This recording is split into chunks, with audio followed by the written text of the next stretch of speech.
नमस्कार दोस्तों, स्वागत है आपका पॉडकास्ट में। मैं हूं आपका होस्ट और आज मैं आपके लिए लेकर आया हूं एक ऐसी कहानी जो सिर्फ एक धार्मिक कथा नहीं है। ये एक जीवन परिवर्तनकारी प्रेरणा है। आज हम बात करेंगे हनुमान चालीसा के बारे में, उस महान रचना के बारे में जिसने न सिर्फ एक सम्राट को झुकाया बल्कि लाखों लोगों के जीवन को बदल दिया। तो चलिए शुरू करते हैं ये अद्भुत यात्रा। दोस्तों, 16वीं सदी की बात है।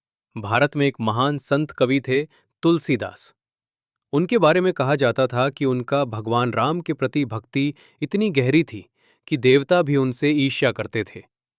तुलसीदास ने एक ऐसी रचना की थी जिसका नाम था हनुमान चालीसा। सिर्फ 40 श्लोक। हाँ, बिल्कुल 40। और क्या आप जानते हैं, इस संख्या का एक गहरा अर्थ है। 40 चालीसा ये सिर्फ एक नाम नहीं है, ये एक प्रतिश्रुति है, एक वादा, एक शक्ति।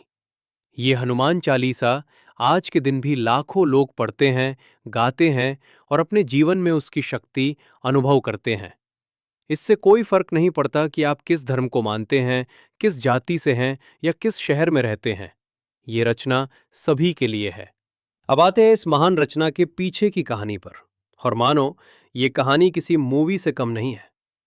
16वीं सदी, फतेहपुर सीकरी, मुगल सम्राट अकबर का भव्य किला।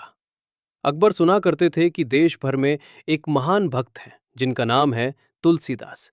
उनकी भक्ति इतनी प्रसिद्ध थी कि लोग कहते थे कि भगवान उनकी प्रार्थना सुनते हैं। अकबर को यह बात पसंद नहीं आई। एक सम्राट को यह नहीं पता चल सकता था कि उसके राज्य में कोई ऐसा व्यक्ति हो जिसकी शक्ति उससे अधिक हो। तो अकबर ने तुलसीदास को अपने दरबार में बुलवाया और जब तुलसीदास उसके सामने खड़े हुए, अकबर ने एक अहंकारी मांग की। तुलसीदास, मुझे दिखाओ तुम्हारी शक्ति, मुझे एक चमत्कार दिखाओ। अगर तुम सच में भगवान से जुड़े हो तो मेरे सामने एक चमत्कार करो। तुलसीदास ने क्या जवाब दिया? उन्होंने विनम्रता से कहा, महाराज, मैं एक साधारण भक्त हूं। मेरा काम चमत्कार दिखाना नहीं है। मैं सिर्फ अपने भगवान को प्रेम करता हूं। बाकी सब तो उन्हीं के हाथ में है। लेकिन अकबर को यह जवाब पसंद नहीं आया। उसका अहंकार ठेस खा गया और अकबर ने वही किया जो एक क्रूर सम्राट कर सकता था। उसने तुलसीदास को कैद कर दिया। 40 दिनों के लिए फतेहपुर सीकरी के किले में बंद कर दिया। अब सोचिए, आप एक कोठरी में बंद हैं। चारों तरफ ईंटें और ताले। कोई आशा नहीं, कोई रास्ता नहीं, सिर्फ अंधेरा और अकेलापन। लेकिन तुलसीदास के पास था भक्ति। और भक्ति एक ऐसी चीज है दोस्तों जो किसी भी तालाबंदी को तोड़ सकती है। तुलसीदास ने अपने इस सबसे कठिन समय में अपने प्रिय भगवान हनुमान की ओर मुड़ा और उन्होंने एक साहसिक फैसला लिया। मैं 40 दिन बिताऊंगा इस कोठरी में और हर दिन मैं हनुमान के लिए एक श्लोक लिखूंगा। मैं एक चालीसा बनाऊंगा, हनुमान चालीसा। और ये वो बात है जो इसे असाधारण बनाता है। हर रोज इस अंधेरी कोठरी में तुलसीदास एक एक श्लोक लिखते थे और जब वे लिखते थे तो साथ साथ गाते भी थे, चाहते भी थे। उनकी हर आवाज, हर शब्द भक्ति से लबरेज था। दिन 1, दिन 2, दिन 3, दिन 39 तक उन्होंने अपनी भक्ति को जारी रखा। और फिर आया वो 40वां दिन, वो ऐतिहासिक दिन जब तुलसीदास ने हनुमान चालीसा को पूरा किया। जो हुआ उसके बाद वो तो इतिहास है दोस्तों। कहानी के अनुसार जब तुलसीदास ने 40वां श्लोक पूरा किया तब भगवान हनुमान की शक्ति प्रकट हुई। फतेहपुर सीकरी पर एक विशाल बंदरों की सेना आ धमकी। हजारों, लाखों बंदर। शहर में मिट्टी पलीद उड़ गई। अकबर के सैनिक भाग गए। दरबार में आतंक छा गया। सम्राट अकबर खुद घबरा गया। और तब अकबर को पता चल गया कि ये तुलसीदास की प्रार्थना का फल था।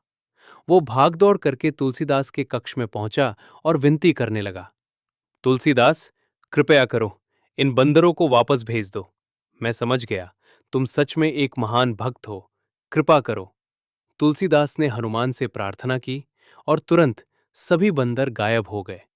अकबर, जो एक सम्राट था, झुक गया।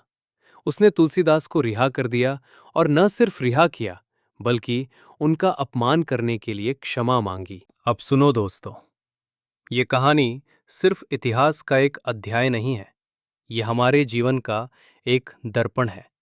तुलसीदास की कहानी हमें सिखाती है कि जब आप अकेले हैं, अंधेरे में हैं, जब दुनिया आपके खिलाफ है, तब भी आपके पास भक्ति है, आपके पास विश्वास है, आपके पास आंतरिक शक्ति है। तुलसीदास ने जेल में नहीं बैठकर रोया नहीं, वो अपने भीतर की शक्ति को खोजा और उसी शक्ति से उन्होंने एक अमर रचना बनाई जो आज 16 सदियों बाद भी हम सबको प्रेरित कर रही है। ये हनुमान चालीसा, ये साधारण 40 श्लोक नहीं है, ये एक विजय गीत है, ये एक साहस का गान है और सबसे महत्वपूर्ण बात, ये चालीसा सभी के लिए है। आप पढ़े लिखे हैं या अनपढ़, कोई फर्क नहीं। आप अमीर हैं या गरीब, कोई फर्क नहीं। ये चालीसा सभी को एक साथ लाता है, क्योंकि हर इंसान की जिंदगी में कभी ना कभी एक कोठरी आती है, एक संकट आता है, एक अंधेरा आता है। और जब वो दिन आता है, तब हनुमान चालीसा वो मशाल बन जाती है जो आपको अंधेरे से निकालती है। दोस्तों, मैं आपसे एक प्रश्न पूछना चाहता हूं। क्या आप अपनी जिंदगी में अकेला महसूस कर रहे हैं? क्या आपको लगता है कि कोई आपको समझता नहीं? क्या आपके सामने कोई असंभव चुनौती खड़ी है? अगर हां, तो याद रखो तुलसीदास को। एक आदमी, एक कोठरी, 40 दिन और भक्ति। और यही सब था जिसकी जरूरत थी एक साम्राज्य को हिलाने के लिए, एक सम्राट को झुकाने के लिए। तो तुम अकेले नहीं हो। तुम्हारे साथ है भक्ति की शक्ति, तुम्हारे साथ है आंतरिक साहस। और जब तुम हनुमान चालीसा को चाहते हो, गाते हो या पढ़ते हो, तो तुम सिर्फ शब्दों को दोहरा नहीं रहे, तुम एक परंपरा से जुड़ रहे हो, तुम लाखों लोगों की भक्ति से जुड़ रहे हो। तो याद रखो दोस्तों, जीवन हमेशा आसान नहीं होता। कभी कभी तो सम्राट भी आपके खिलाफ हो जाते हैं, कभी कभी तो पूरी दुनिया आपके विरुद्ध दिखती है।